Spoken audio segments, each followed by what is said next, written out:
সবাইকে স্বাগত জানাচ্ছি কলমাকান্দা পরিবারে। আমরা এই মুহূর্তে রয়েছি উবদাখালী নদীর পাড়ে। আপনারা জানেন যে আসলে গত এক সপ্তাহ ধরে আসলে টানা 2 দফায় কিন্তু উবদাখালী নদীর পানি বিপদসীমা পার হলো। মূলত উজানের যে পাহাড়ি ঢল, সেই পাহাড়ি ঢলের ফলে কিন্তু এই উবদাখালী নদীর পানি বেড়ে যায় এবং দেখা যায় যে 1-2 দিন স্থায়ী থাকার পর কিন্তু সে পানি আবারও নেমে যায়। মূলত মেঘালয়ের যেই পাহাড়গুলো রয়েছে সেই পাহাড়গুলোতে ভারী বর্ষণ হওয়ার ফলে কিন্তু এই অঞ্চলগুলোতে আহ ছোটখাটো একটি বন্যার মতো আসলে দেখা যায়। আগে এই নদীর নাব্যতা বেশি ছিল, পানির স্রোত বেশি ছিল, যার ফলে কিন্তু দেখা যেত যে উজানের যে পানিটা যখন নেমে আসতো সেই পানি কিন্তু সহজেই এই নদী হয়ে কিন্তু সেই হাওরে গিয়ে পড়তো। কিন্তু এখন দেখা যায় যে আসলে নদীর নাব্যতা কমায়, আহ এই ভূমিদস্যুদের দখলদারিত্ব বাড়ার কারণে কিন্তু এখন নদীর যেমন দখল হচ্ছে তেমনি নদীর নাব্যতাও কিন্তু কমে যাচ্ছে। একটা বিষয় হচ্ছে যে এখন যেহেতু বর্ষা মৌসুম চলছে, আমরা আহ গণমাধ্যম কর্মী এবং পরিবেশ নিয়ে যারা কাজ করছি, এখন আমরা দেখছি যে আসলে বিভিন্ন জায়গায় কিন্তু বিভিন্ন বন্যপ্রাণী কিন্তু আপনার ওজান থেকে ভেসে আসছে। এসব প্রাণী দেখা যায় যে বিভিন্ন সময় আশ্রয়ের খুঁজে কিন্তু মানুষের বসতভিটা কিন্তু লোকালয়ে কিন্তু আশ্রয় নেয় সর্বপ্রথম, পরে নিরাপদ আশ্রয় খুঁজে কিন্তু সে তার নিজের জায়গায় কিন্তু করে নেয়।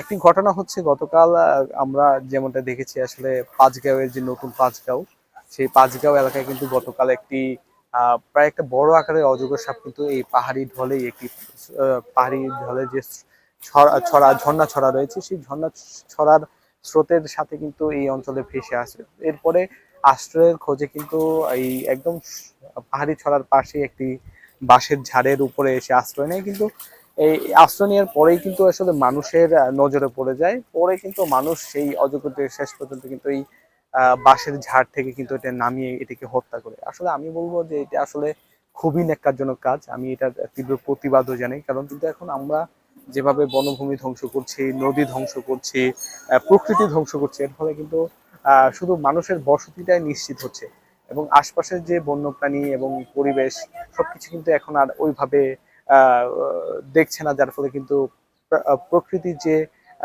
বিরূপ প্রভাব, সেই বিরূপ প্রভাব কিন্তু আমরা লক্ষ্য করছি।